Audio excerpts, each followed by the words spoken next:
What's good? What's really good? It's your boy Cheerio, and we are here today, people. Today, we are going to be talking about Goldlewis and season 4.5, 2, 4.2, 5, whatever the hell we want to call it. Uh, so we actually just got a patch right after CEO Taku. CEO Taku just happened this past weekend, and we got the patch literally at CEO Taku. Like we were in Florida, like playing the new patch. And while this patch is technically not huge, we did get a lot of meaningful changes regarding some system mechanics, just a couple, and then we also got like some direct character changes. Um, the I guess motivation for the patch was just like them not liking the way the game was like the direction the game was going, and they wanted to, I guess, show how like yeah, we wanted it to go this way, even though like there's still a lot of questionable design choices with this patch. um Namely, like Patepkin is probably the biggest one that's like really weird, but we're not here to talk about Patepkin. We're here to talk about Goldlewis and what this patch really means for him, because Goldlewis has had a weird path, somewhat weird path in this game. He has been either, for the most part, like he's went from like good to like bad to like really fucking good to like good to like to like good, and then he like stayed there for a long time. He's been at worst like top like 7-ish, depending on who you ask, since probably around 3.5, which is when we got giant white wall assault.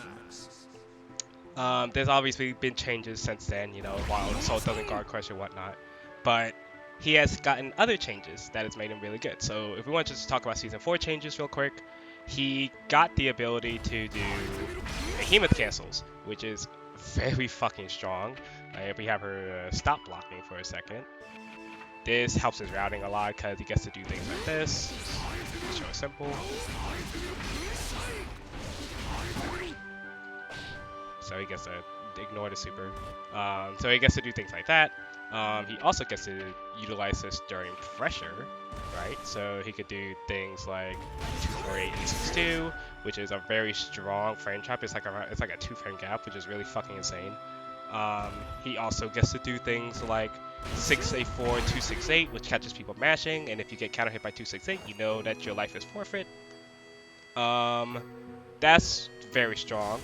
He also got Skyfish that he could just tap. And notice how Skyfish does not take away his full meter. This made Skyfish an incredible anti-zoning tool, because you have characters like HC where you wanna challenge with Skyfish, and it sucks when you go for a read and you click Skyfish and then all of your meter is gone, and now you have no good anti-zoning tools versus HC, and yeah, it kind of sucks. So that change made it very powerful against characters like HC, even characters like Ram herself. It was just a really strong anti-zoning tool. He got some other miscellaneous changes, such as 6H having more damage. But those are like the two big changes that he got that kind of pushed him up over the edge. Very heavy quotes there.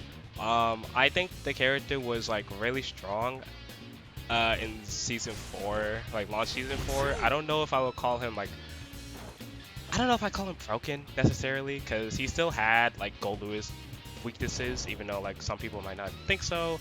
Like that's totally fine. That's not what this video is about. So I do think that Goldlewis was a very strong character last season. He was absolutely top tier. And this patch was somewhat directed to lower his, I guess, they keep talking about increasing interactions, so I guess they wanted to like kind of lean into that. So let's like talk about exactly what they changed with him and how that might affect his game plan. Before we even talk about Goldlewis, we have to talk about a system mechanic that you might have noticed earlier that impacts him a lot, and it's about Guard Crush. So for those who don't know, Guard Crush is a special state of block. You like take chip damage. You don't have throw protection, so normally if you block something, you have 5 frames of throw protection, and you get the match out with your 5-framer. If they go for if they're the plus, they go for a trap here. So let's say Ram is smashing 5p after this. There's no situation where I can grab her. Okay, if I don't fucking tap this. Notice I'm getting counter hit. There's no situation where I can grab her here, right? Whereas if I do this, notice how she gets punished. So you don't have throw protection. You also don't have crosser protection, which is both of those things are pretty toxic. I'm not gonna lie. So they aim to make Guard Crush a little bit worse. So the change was, let's just read like exactly why they were making this adjustment. Moves that trigger Guard Crush make it easy to continue your offense, as well as creating opportunity to deal significant damage even when the opponent blocks. This was one of the causes limiting the number of interactions in each match. We've matched the chip damage of Guard Crush to 25% of the full damage for all moves with a few exceptions. Normal moves under Yeah, so yeah, the adjustment adjusted the chip damage to a consistent 25% for all attacks. So if you can guess, this is pretty important for Goldlewis, as he's like chaining BTs a lot. Let's have her stop mashing. He's chaining a lot of BTs together, and while it may not seem like a lot going from 50 to 25, that is half. That is half of the damage. So just imagine how many BTs you're blocking like in one sequence, right? You know, you're doing something like this,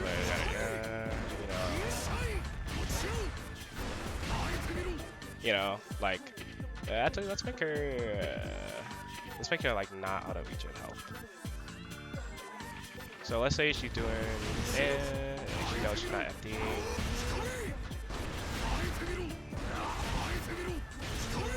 Now, her health is like around like 70%.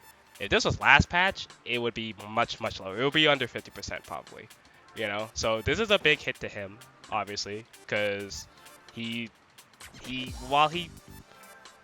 could play into him like trying to chip you out and whatnot. That wasn't like his main goal necessarily. It was just I felt like it was more like a cherry on top, because like you don't really need to chip people out. You also didn't really need to hit people. Like that's the thing. You could do either or, you know. Like you could, his damage is still really high. You know, like you hit someone with a 268 in the corner, like that's just gonna fucking hurt. But having less damage on Guard Crush is definitely a nerf to Goldlewis, especially. And that's not even like a direct nerf. That's just a system mechanic nerf. You know, like we haven't even gotten into like his actual nerfs.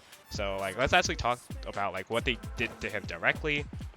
So first change, 6H. It does 10 less damage from 75 to 65. That's not the biggest deal. Honestly, it's 10 less damage is okay. Honestly, like I feel like it won't be too noticeable.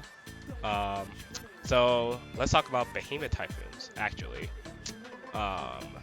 because this is like where like most of his nerfs are gonna be at. So, Behemoth Typhoons extended the security level cooldown duration when canceling Behemoth Typhoons, and increased base damage scaling for all versions except overhead versions. Then there's like some bug fixes about like input buffer windows and whatnot. So, what this means basically is that when he does BT cancels, notice how long it's gonna take. It takes a lot longer for him to get his security meter to come back. So, let's do like a normal combo, I guess.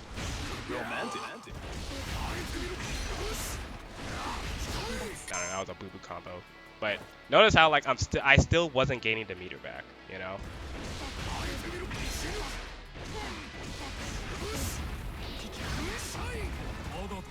I was just getting the meter back as I was about to get my meaty, you know? Like, that's pretty significant, because what was happening before is that you would do your combo and then you would be getting the meter back in the combo, which is definitely, which was definitely like, it made it feel like you weren't really sacrificing a whole lot by using your security meter on the BT cancels. So this is a very validated change. It was a good change. I think it's a good change.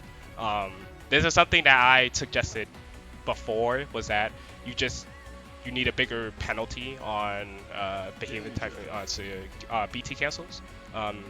So I'm very okay with that change. The other change, increasing the base scaling on all version select overheads. So essentially, Goldlewis, a bit of history of Goldlewis.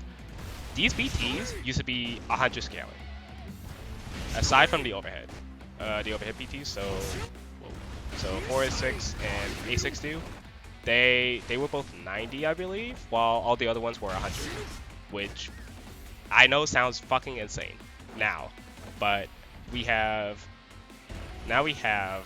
his BTs. They used to be, when there was like a universal like damage nerf, when they didn't want 100% starters on anything but like close slash.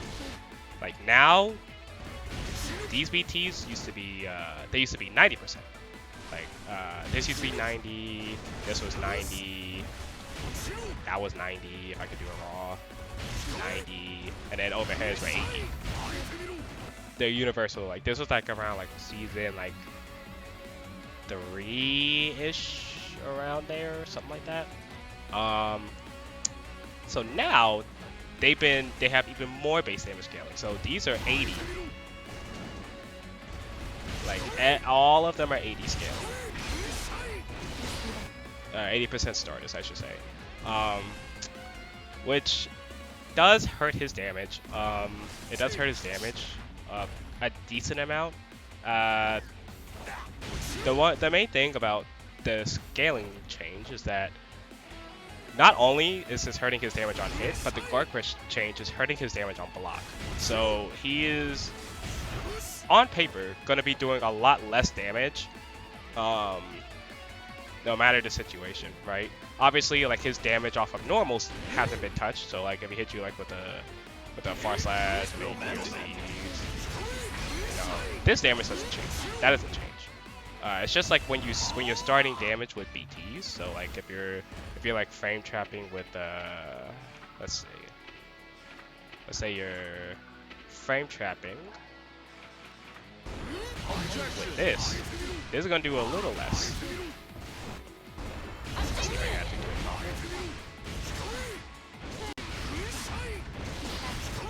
Alright, well, just imagine that would do a little bit more last match. I cannot do combos, sadly. So yeah, that is the Behemoth Typhoon changes. They seem important, although not to the point where like it would kill him or anything, but like it will likely be noticeable. There is also another change to 624 specifically. The latter half of active frames removed the wall bounce effect. Honestly, I thought they already did this. I guess like if you did like BT cancels in a corner, like then like something would I have no clue what this change is. I'm not sure.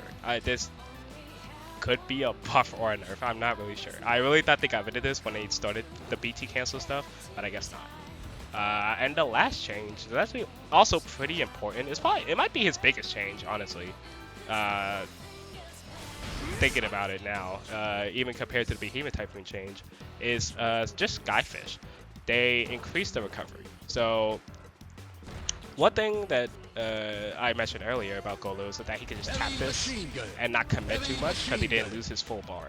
But it made it so that like actually like discouraging him from shooting Skyfish was like difficult. So now with this having more recovery, like you have to be a little more careful in the places that you use it in. Because like let's say I'll shoot. Yeah, it's definitely much more noticeable than last patch. Obviously, like he's not a sitting duck or anything. But you also have to remember that this is a projectile and he's in counter hit recovery. So you it will be easier to punish him for doing lazy skyfishes, which is, I guess, their intent, right? So, yeah, it is also one thing I should mention is that this hurts his corner combos as well.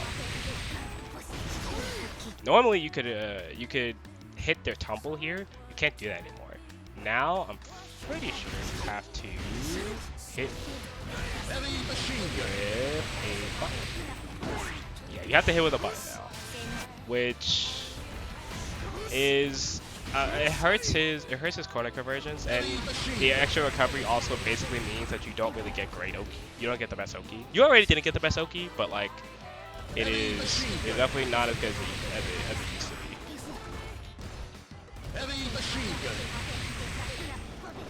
Yeah, I'm like mistiming the dash because I'm not used to the extra recovery. You know, like it will definitely take some getting used to. But that was, I think this change might be even more important than the Behemoth Typhoon change. We will have to see, because not only does it hurt his neutral, it also hurts his routing. But yeah, that is all of his like direct changes. There were a few like other changes to other characters. The other character on the screen, Ram, she got a lot of changes, and they were basically all nerfs. So she probably got off worse than Goldlewis this patch. She's probably the most nerfed character in this patch. But we are not Ram players, so we do not care that much.